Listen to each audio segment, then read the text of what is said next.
आज मैं आपको वो घटना बताने जा रहा हूँ जिसको आज भी सोचकर मैं इतना रोमांचित हो जाता हूँ कि मेरे रोए खड़े हो जाते हैं। मैं आपको सत्य बता रहा हूँ और ये वही घटना है जो गोवंश की तस्करी रोकने के लिए मेरे द्वारा और मेरे सहयोगी बहादुर सहयोगी थे आईपीएस ऑफिसर अरुण कुमार, उनके द्वारा ये कार्य किया गया। और मैं ये भी समझता हूँ कि यदि अरुण कुमार नहीं होते तो शायद मैं अपने काम में सफल नहीं हो पाता।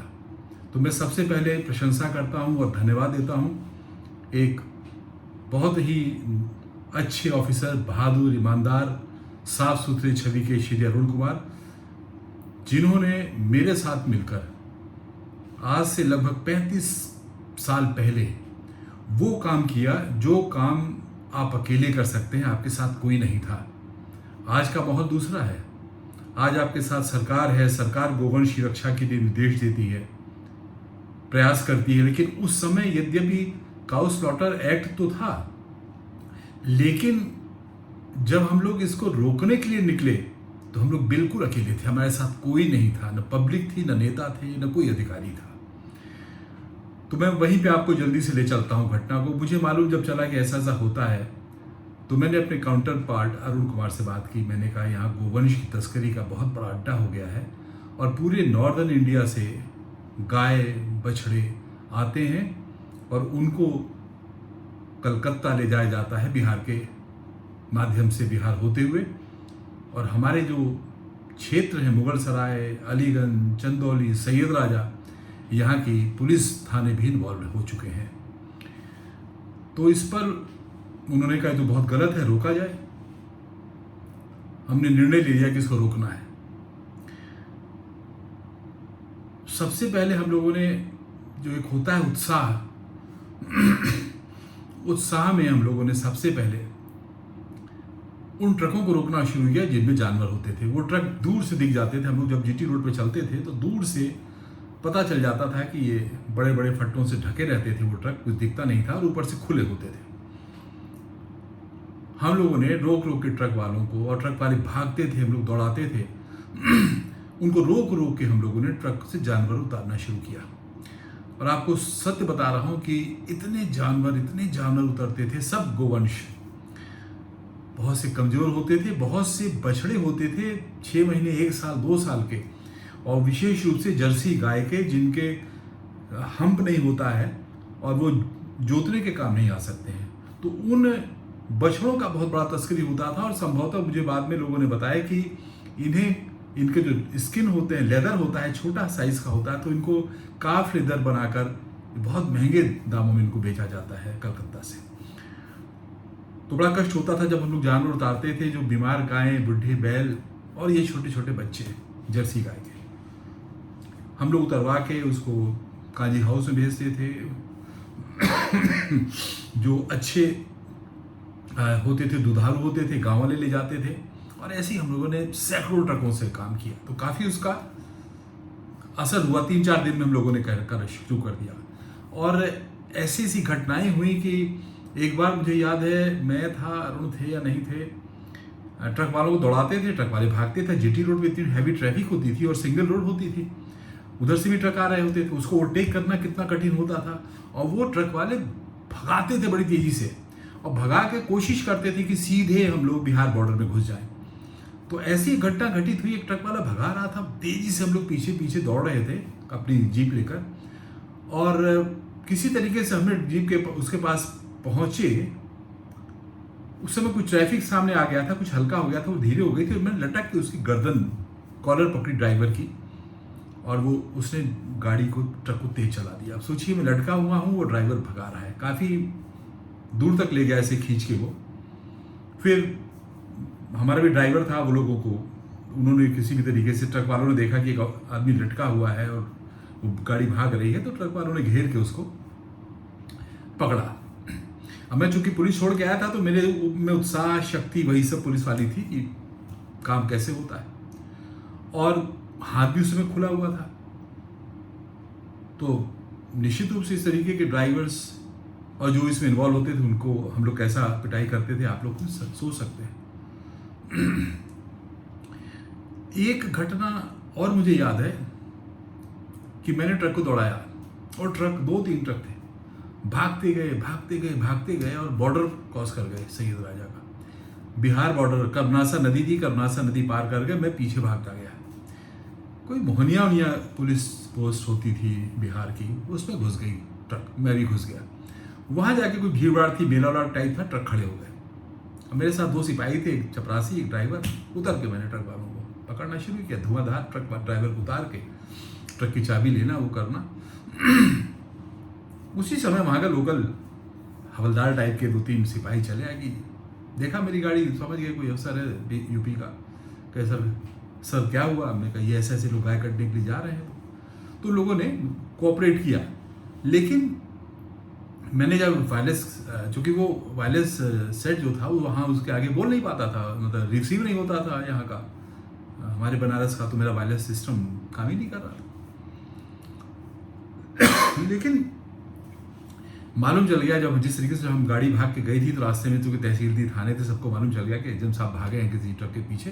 तो मेरे पीछे तहसीलदार की गाड़ी, फिर शायद पुलिस की गाड़ी, कई गाड़ियाँ यूपी से आ गई। अब मैंने उतार के सारे ट्रक ड्राइवर्स को जो उनके साथ बिहेव करना चाहिए किया, और सारे जानवरों को उठा के ऐसे गाँव वालों को बंटवा दिया। लेकिन मुझे याद है जब वो मैं काम कर रहा था, तो जो वहाँ की लोकल पुलिस थी वो मेरे साथ नहीं थी, छोड़ के चली गई, और ना कोई आया, फिर रोकने भी मुझे कोई नहीं आया। तो ऐसी घटनाएं घटित होती थी। ये जब हम लोग कर रहे थे तो एकाएक शिकायतें शुरू हुई, हंगामा, और ये कहा गया साहब ये तो इलीगल तरीके से आप रोक रहे हैं, जानवरों का परमिट होता है। फिर पता किया गया क्या होता है, तो उसमें नियम था कि गायों को, जो दुधारू गायें हैं, उनका परीक्षण करेगा district live stock officer, doctors. वो लोग परीक्षण करके बताएंगे कि हाँ दुधारू हैं, कटने के नहीं, कटेंगे नहीं ये, तो इनको परमिट हम स्टेट के बाहर ले जाने का दे सकते हैं, ऐसा कुछ नियम था। ये लोग क्या करते थे कि परमिट लेते थे उसका, और उसी के आधार पे 20 ट्रक ले जाते थे। 10 गायों का परमिशन लिया, 20 ट्रक ले जाते थे। तो मैंने अपने डीएम साहब से बात करके वो परमिट जारी करना बंद करा दिया। उनको परमिट ही नहीं मिलेगा तो कैसे ले जाएंगे। उसके बाद इन लोगों ने क्या शुरू किया कि वो जो मेले थे, उस मेले में रात में इन लोगों ने शुरू किया लदवाना। हम लोगों ने रात में रेड शुरू करी, लेकिन कितना 24 घंटे काम भी करेंगे, खाली यही काम करें। और चल रहा था, नेतागिरी चली रही थी, विरोधी जो इन्वॉल्व थे वो लोग ये कह ही रहे थे कि साहब ये एसडीएम और पुलिस अफसर को कोई काम ही नहीं है, खाली ये गाय के लिए ही परेशान है और कोई काम नहीं इनके पास। तो इस तरीके की बातें भी शुरू होने लगी थी। हम लोग समझ रहे थे विरोध होना था, हुआ। फिर हमने किया कि ऐसा जो ये मेले हैं, और मेले में लगभग 15, 17, 20 मेले जीटी रोड पे मुगल सराय से लेकर बिहार बॉर्डर तक, कर्मनासा नदी तक 20 मेले थे। और उन्हीं मेलों में ये जानवर आते थे बाहर से, वहाँ से चढ़ते थे। उन मेलों को हमने कहा कैसे बंद किया जाए। तो ये हुआ कि भाई मेले में यार हम लोग कितना रोकेंगे, दिन रात ये लोग बहुत बड़ी बड़ी एरिया, 100-100, 200 एकड़ के एरिया, हम यहाँ रोकेंगे, उधर पेड़ के नीचे पहुँच जाएंगे ट्रक। तो जानवरों को ट्रकों पे चढ़ाने के लिए बड़े बड़े मिट्टी के ढेर बनाए जाते थे, टीले टाइप से, उसमें जानवर चढ़ के ट्रक में चढ़ता था। हम लोगों ने उस समय जेसीबी वगैरह शायद नहीं होती थी, ट्रैक्टर से ही हम लोगों ने सब तोड़वा दिया। जितने 2 दिन में मुझे याद है 20-22 ट्रैक्टर लगा के सारे वो ढेर जो थे तोड़वा दिए, जानवर चढ़ ही नहीं पाए ट्रक पे। अब सुनिए, अब जब वो हुआ तो साहब पेशी हुई कि साहब ये देखिए। तो वकीलों का मुझे याद है, मैं बैठा था तहसील चंदौली में, और 25-30 वकील, कुछ बनारस कोर्ट के भी थे, कि साहब ये जिला परिषद से हम लोगों को परमिशन मिली है मेले की 5 साल की, किसी की 3 साल की, और आप मेला कैसे नहीं चलने देंगे। एक और धर्म संकट, अब उसको कैसे वकीलों से लड़ा जाए। ठीक है, हमने कहा देखेंगे, जिस तरीके से टाल सकते थे सिचुएशन टाली। लेकिन वो लोग कोर्ट चले गए, कोर्ट से भी आदेश इस तरीके से आने लगे कि मेले अवैध रूप से आप नहीं चल रहे हैं, जो जेन्युइन मेले हैं उन पर आप नहीं रोक सकते हैं उनको, ये हमारे कार्य गलत हैं। तो हम लोगों ने और ऑप्शन क्या है, फिर निर्णय हुआ कि अब ऐसा करो। अच्छा, उस बीच इन लोग को हम न छुएं, लेकिन इनको ट्रक वालों को तो हम पकड़ना शुरू करें और ट्रक को ऐसा कर दें कि दोबारा ट्रक चलने लायक ना रहे। तो वही करना शुरू किया। उसमें लोहे के स्क्रूजे बनाए जाते थे, और उसको ट्रक पे सिपाही ऐसे घुसेड़ देता था, वो ट्रक पंचर हो जाते थे, फिर बढ़ ही नहीं पाते थे। ऐसे ही 4-6 किया तो ट्रक के टायर ट्यूब खराब हो जाते थे, ताकि ये इस काम में लोग लगे ना अवैध रूप से। हम लोग भी हार गए थे, करें क्या। तो अब इन्होंने क्या शुरू किया कि धीरे से हम लोग मालूम चला साहब ये लोग अब ट्रेन से ले जाने लगे हैं। तो मुगल सराय से नहीं, कहीं पहले से ही जहाँ पश्चिम उत्तर प्रदेश से, हरियाणा से जो ट्रेन्स आती थी, पंजाब से, उन ट्रेन में बछड़े भर भर के जानवर आते थे और सीधे वो बिहार चले जाते थे। अब ट्रेन कैसे रोकें।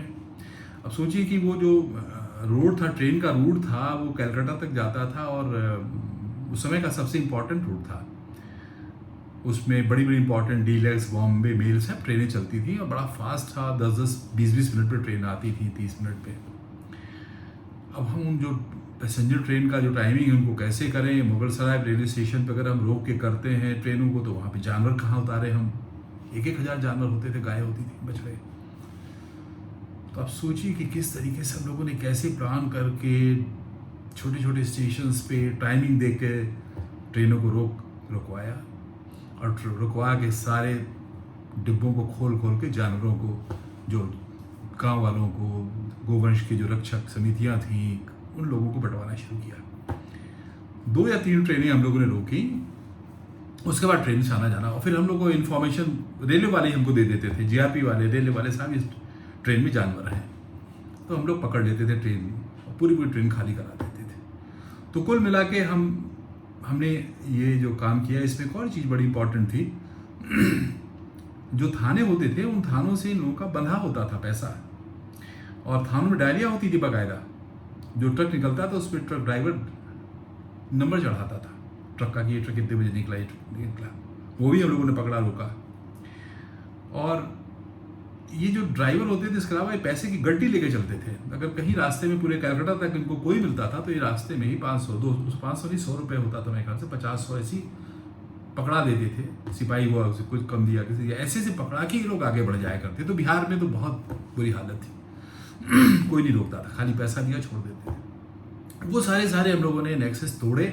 और फिर हुआ ये कि जब पुलिस ने देखा कि हमारे ऑफिसर्स लगे हैं, और उनको अब तक तो लगता था कि ये रुक ही नहीं सकता है, बेचारे से कंप्रोमाइज़ करते। जब उन्होंने देखा कि इसको रोकने के लिए हमारे सीओ साहब लग गए, एसडीएम लग गए, तो पुलिस ने भी बड़ा सहयोग किया। मुझे याद है एनपी सिंह एक इंस्पेक्टर होते थे, नरेंद्र पाल सिंह, मुगल सराय में। इतना कोऑपरेशन, वो हमको फ़ोन करते थे, सर आइए 3 ट्रक पकड़ रहे हैं। और इतने क्रुएल्टी से जानवरों के साथ ये लोग बिहेव करते थे, आप सोच नहीं सकते। मैंने कितने ट्रक ऐसे देखे कि ये लोग ट्रकों के ऊपर बल्लम लेके आदमी बैठे रहते थे, बड़े बड़े पर्चे जिसको बोलते हैं, और जानवर को 40-30 जानवर एक ट्रक में ठूस देते थे। बेचारे तड़पते थे, इतनी लंबी जर्नी के लिए उनको कष्ट होता था। तो वो चिल्लाते उलाते थे, तो उनको बल्लम से घायल कर देते थे। कितने ट्रक हम लोगों ने ऐसे देखे जो घायल जानवर थे, उनको उपचार करवाना पड़ता था, उपचार नहीं हो पाता था ठीक से, इतना इंजर्ड कर देते थे। तो ऐसे जो ट्रक हम लोगों को मिलते थे, ऐसे ही मुझे याद है एक ट्रक मिल गया। हमने गायों को देखा, इतना मन में कष्ट हुआ कि जानवर के साथ ऐसा भी है।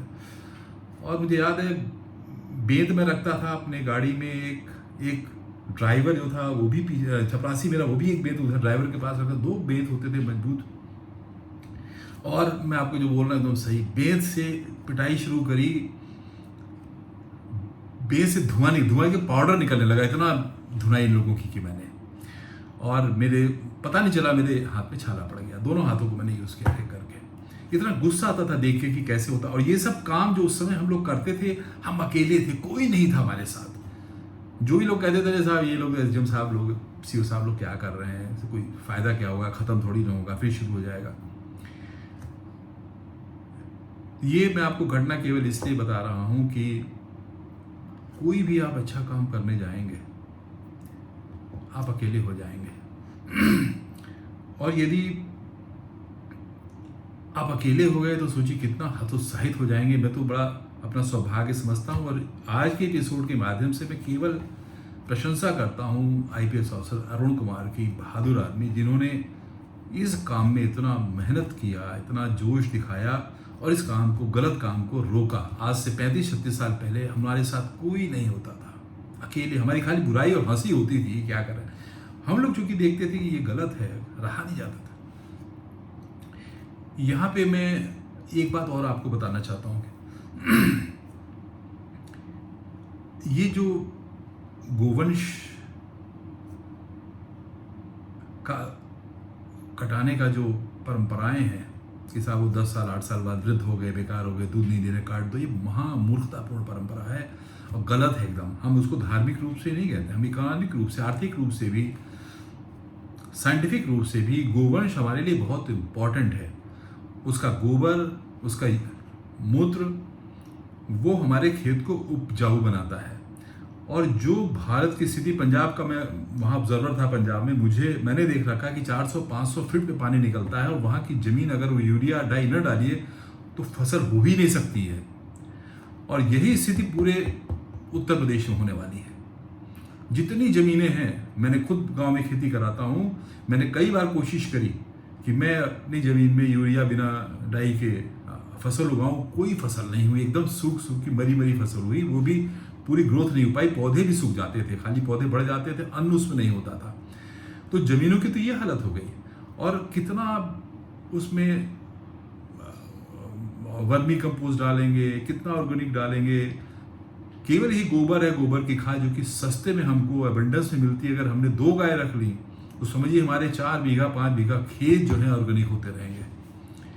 हमको कुछ नहीं, हम गाय में कितना खर्चा आता है, गाय में आप घास खिला दीजिए, जो आप चारा होता है, चाहे पुआल तक बेचारे जानवर खा लेते हैं, जो बेकार हम लोग फेंक देते हैं। जुंदरी होती, ज्वार होता है, उसके डंडे होते हैं, वो बेकार हो जाते हैं, वही जानवर ये खा लेते हैं। आप इनको कुछ भी खिला दीजिए, ये खा लेते हैं इनको।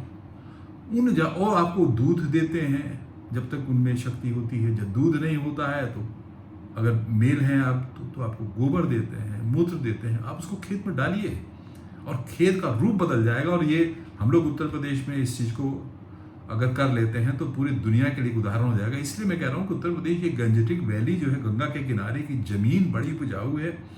और ये भी मैं आपको पहली बार बता रहा हूँ, मैं पूरा अमेरिका घूमता रहता हूँ, ये अकेला देश है भारत जहाँ पे स्पेसिफिक टाइम है वर्षा होने का, गर्मी आने का, मानसून आने का। ये शब्द इंडिया में ही है, कहीं दुनिया में नहीं है। इस समय वर्षा होगी, इस समय धूप होगी, इस समय गर्मी होगी, इस समय नहीं होगी। उसके अनुसार यहाँ पे रोटेशन पे सेम फसलें बोई जाती हैं। अमेरिका में जाता हूँ, पूरे कैलिफोर्निया में, लॉस एंजलिस में, टेक्सास में घूमा हूँ, खेतों में रहा हूँ, किसानों से बात की है। वो केवल उनके यहाँ तो कोई है ही नहीं टाइमिंग पानी की, कब वर्षा हो जाए उनको मालूम नहीं, कोई वो नहीं, बस अनाउंसमेंट हो जाएगा 2 दिन पहले कि सब वर्षा होने वाली है, ठंडा पड़ने वाला है, अब गर्मी ज़्यादा हो जाएगी, गर्मी में ठंडक आ गई, ये भी हो जाता है वहाँ पे। तो वहाँ पे तो फसल की बुरी हालत है। वहाँ पे पूरी तरीके से पॉलीथीन, छोटे छोटे पॉली हाउस बनाते हैं या ऐसी फसलें बोते हैं जो सीजन ठंडक में, जैसे ब्रोकली है, लेटस है, केल है, ये सब, पालक है, ये सब चीज़ें वो अपना ठंडक में बो देते हैं। और पानी नहीं कब बरसे, कब बरस जाए सड़ जाए, और कब न बरसे सूख जाए। तो उसके लिए उनको स्प्रिंकल वाटर, हर जगह स्प्रिंकल वाटर मशीनें लगा रखी हैं। इतना जितना हमें तो बिना मेहनत किए पानी मिल जाता है, बिना मेहनत किए धूप मिल जाती है, छाँ मिल जाती है, गर्मी मिल जाती है, जो कि फसल के लिए आवश्यकता है। और कहीं विश्व में ऐसा नहीं है। तो उस देश के, भारत देश के हम लोग हैं, और हमें भगवान ने ये, क्या प्रकृति ने, हमारे पूर्वजों ने गाय दी है, गाय की पूजा करना इसीलिए सिखाया है कि ये उपयोगी हमारे लिए, जीवन के लिए, हमारी फर्टाइल जमीन करेगा। तो उसको हम नहीं बचाएंगे तो हमसे बड़ा मूर्ख कोई नहीं है। और ये कहने की बात नहीं, ऑर्गेनिक खेती कितनी महत्वपूर्ण होती है हेल्थ के लिए। कैंसर, 50 तरीके की बीमारियां, थायराइड प्रॉब्लम, और जितना टॉक्सिन्स बॉडी में बनते हैं, जहर जो बनते हैं, वो सारे के सारे इसी सब जो दवाइयाँ पड़ रही हैं खेत में, डाई, यूरिया, पेस्टिसाइड, इसी से हो रहा है। और हमें गोबर मूत्र से हम हर काम कर सकते हैं, कीड़े भी मार सकते हैं, पेस्टिसाइड के रूप में यूज़ कर सकते हैं। तो इसलिए मैं कहता हूँ कि गोवंश की रक्षा करा जाए। मैं कोई धार्मिक उद्देश्य मेरा नहीं है, मैं बहुत साइंटिफिक तरीके से सोचता हूँ। और जो संस्थाएं गोवंश की रक्षा की लगी हैं, उन संस्थाओं को हृदय से धन्यवाद देता हूँ। और मैं अपनी सेवाएं ऑफर करता हूँ कि मैं, अगर आपको कोई आवश्यकता हो मेरी, तो मुझे बताएं, मैं जो भी यथासंभव, मेरी यथाशक्ति जो मैं कर सकता हूँ मैं करूँगा। इन्हीं शब्दों के साथ मैं यहाँ पे विराम देता हूँ। आपसे उम्मीद करता हूँ कि जो हो सकता है कि मेरा जो कार्यक्रम है बहुत मनोरंजक नहीं है, मसाला नहीं है, डांस नहीं है, गाना नहीं है, लेकिन मैं कह रहा हूँ ये इसलिए कह रहा हूँ कि मेरा ये अनुभव है जब तक जीवन है मैं कह दूं नहीं रहूँगा तो कौन किसको बताएगा। हो सकता है मेरी बातें आप लोगों के काम आ जाएं, बच्चों के काम आ जाएं, लेकिन हृदय से बता रहा हूँ जो मैं कह रहा हूँ बहुत उपयोगी है समाज के लिए और आने वाले भारत के लिए। जय हिंद।